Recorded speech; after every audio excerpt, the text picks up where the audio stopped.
بسم الله الرحمن الرحيم.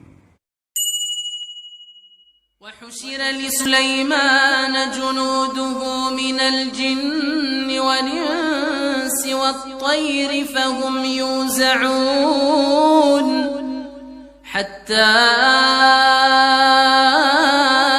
إذا أتوا على واد النمل قالت نملة يا أيها النمل ادخلوا مساكنكم لا يحطمنكم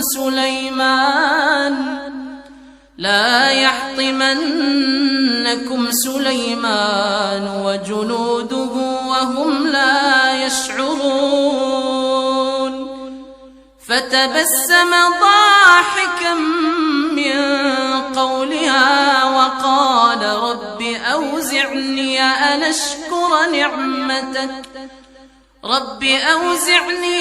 أشكر نعمتك التي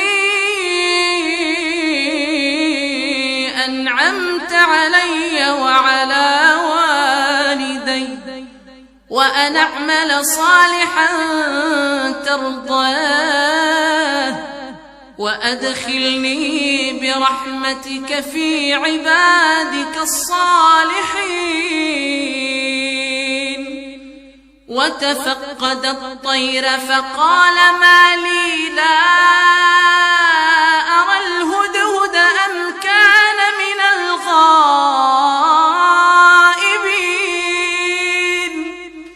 لأعذبنه عذابا شديدا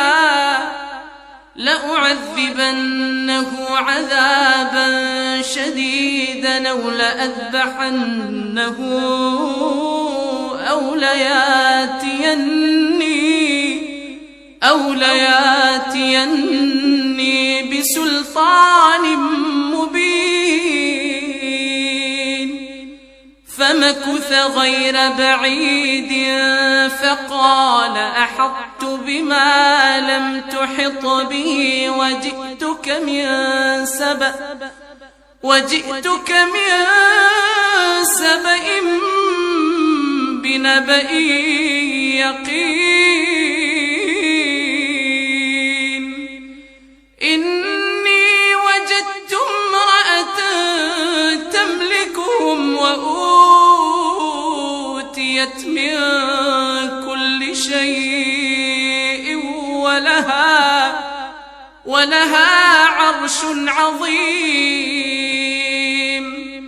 وجدتها وقومها يسجدون للشمس من دون الله وزين لهم الشيطان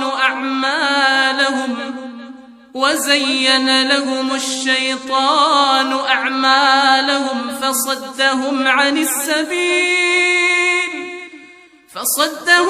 السبيل فهم لا يهتدون.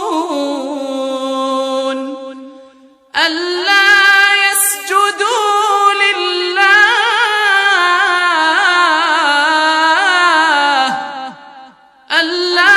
يسجدوا لله الذي يخرج الخبأ في السماوات والأرض ويعلم ما يخفون وما يعلنون. الله لا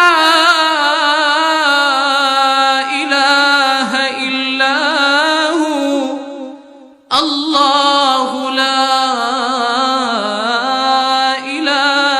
إلا هو رب العرش العظيم.